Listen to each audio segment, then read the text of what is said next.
a rational number is one that we can express in the ratio form p over q. So for example, 20 over 12 is a rational number.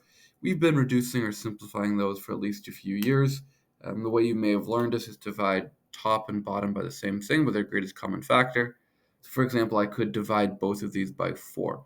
Another way to think about this is we're breaking the numerator and the denominator into its factors. So 20 is 2 times 2 times 5. Those are its prime factors. 12 is 2 times 2 times 3. And then every time we have the same thing on top and bottom, those just divide to 1 so they can cancel out. 2 divided by 2 is 1. 2 divided by 2 is 1, and I'm left with 5 over 3. So that's another way to think about reducing rational numbers is I'm factoring it and then canceling out my common factors. That's a nice way to extend the idea to look at rational expressions. A rational expression is similar to a rational number, but I now have variables in the numerator and denominator.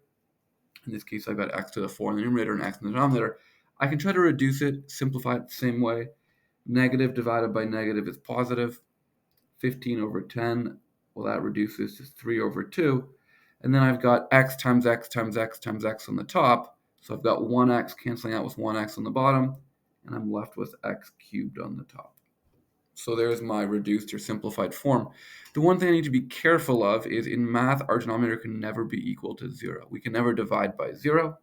So I need to state restrictions on what values of x are not allowed, what values of x would make the denominator at any point in the question equal to 0. So in this case, it's pretty simple. If x was equal to 0, I couldn't have done any of this because my denominator would have been equal to 0. So I'm going to write that x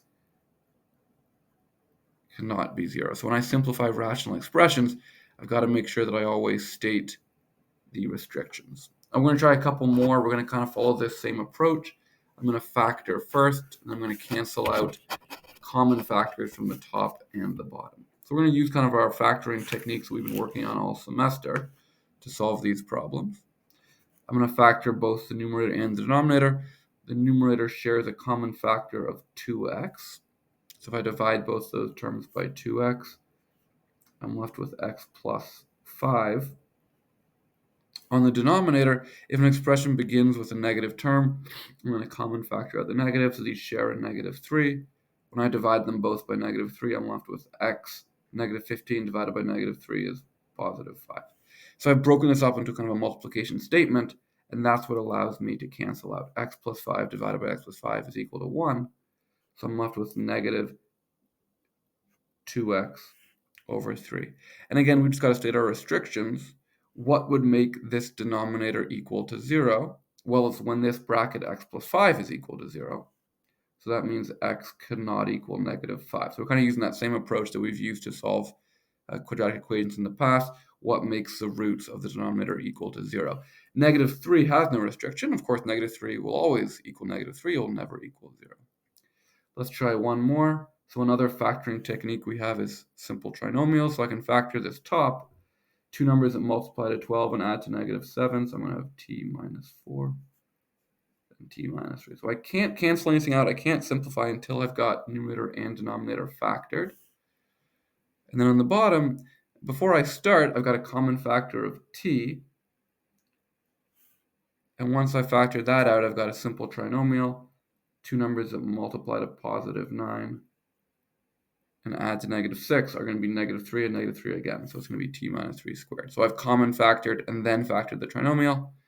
What cancels out here? Well, 1 t minus 3 on the top cancels out with one of my 2 t minus 3's on the bottom. So I'm left with t minus 4 all over t minus 3. And then again, we want to look at what makes the denominator equal to 0 to state restrictions on the variable t. So what can't t equal? Well, t can't equal 0 or positive 3 because either of those will make the denominator equal to 0. So that's how we simplify rational expressions. We want to factor completely numerator and denominator. We want to cancel out common factors and then state any restrictions. That's simplifying. We're going to move on quickly here to how to multiply and divide rational expressions. We're just going to try a couple. We're going to kind of use this same approach. I'm going to factor top and bottom. Then I'm going to multiply together. We know that multiplying rational numbers is just numerator by numerator over denominator by denominator. So just top times top, bottom times bottom. We're going to do that same thing here. So I can multiply these two numerators together at the same time as I factor them. So I've got a difference of squares, two perfect squares separated by a minus sign. So I have x minus 2, x plus 2. And that's multiplied. I don't need the symbol, but that's multiplied by x plus 3, x plus 6. So I factored another simple trinomial. So there's my numerator. On the denominator, x plus 6 squared. Maybe it helps to write it out as x plus 6, x plus 6. You don't need to. This one looks a little bit funky. Times 2, well, I can just move that 2 out front. We normally put our coefficients at the start of an expression. Then I've got 2 minus x. We always like it when the variable comes first. So what I can do is I can factor out a negative 1.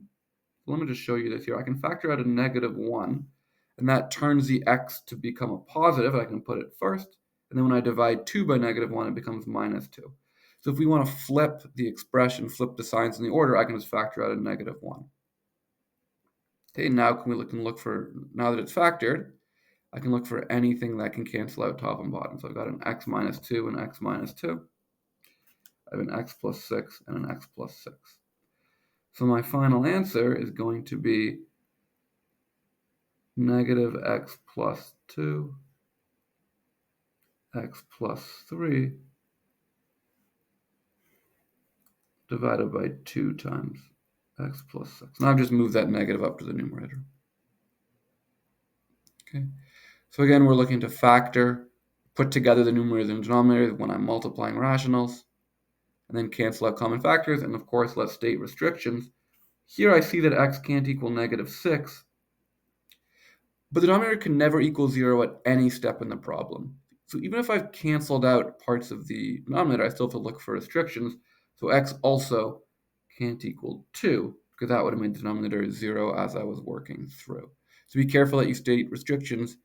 Anytime the denominator is equal to 0, we need to state that. So I think the only trick for that one, if I have the variable at the end of the expression, I can flip it. If I need to get rid of the negative, I can just factor out. Here's one more example. This time we're going to divide rational expressions. Remember from elementary school, the way we divided fractions, we could turn it into a multiplication problem. So I can, if I want, I can turn this into a multiplication problem just by flipping or taking the reciprocal of the second expression. So same thing works when we have more complex rational expressions. We can change any division to multiplication just by flipping the second expression. So let's try that here. Before we do that, why don't we factor first? We always want to factor all the numerators, all the denominators. I've got a difference of squares in my first numerator. So I just take the square root of both terms, one with a minus and one with a plus. On the bottom here, all I've got is a common factor. I can take out a 4, and I'm left with a y minus 3. So let's leave this division for one more step, and I'm just going to factor the top and the bottom. On the bottom, again, I've got this in the wrong order. I wish that 6y was out front, and I wish it was positive. So if I take out a negative 1, that's going to change it to a positive, and then I can put it first. So we can actually, they share a common factor of a negative 6. So now I'm left with y, and then 18 divided by negative 6 would be minus 3. So I flipped the order, and I've taken out the negatives so that my y is positive, because hopefully we're going to find a way to cancel that out later on in the question. On the top, we've got a complex trinomial. There's no common factor. What multiplies to 36 and adds to 12? Well, it's 6 and 6. So I can create my grid method, or any method of your choice, decomposition, or the Australian method. So I'm going to put 9y squared in the top left. I'm going to put plus 4 in the bottom. Then I've got 6y and 6y, those two magic numbers. Then I'm just going to common factor each row and each column. So this first column shares a 3y. This column shares a 2. This row shares a 3y, and this row shares a 2. So I've got 3y plus 2 and 3y plus 2 again. Okay. Our next step is to change division to multiplication by flipping this second expression. I'm going to copy down the first expression, 3y minus 2, 3y plus 2, and I've got 4y minus 3. Now it turns into multiplication, which is another way that I can kind of jam those numerators together.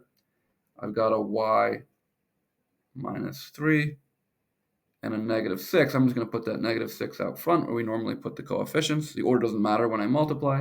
And then now I've got what was on the numerator. Now comes the denominator. I've got a 3y plus 2 and a 3y plus 2. So now that I've fully factored, got everything kind of multiplied together, I can look to see what factors cancel out. Y minus 3 and y minus 3, 3y plus 2 and 3y plus 2. And then negative 6 over 4, I can reduce that to negative 3 over 2. And on the top, I'm left with just 3y minus 2. On the bottom, I just have a 3y plus 2. And again, before I'm done, I've got to state my restrictions. So I want to look at anything that's ever been in the denominator.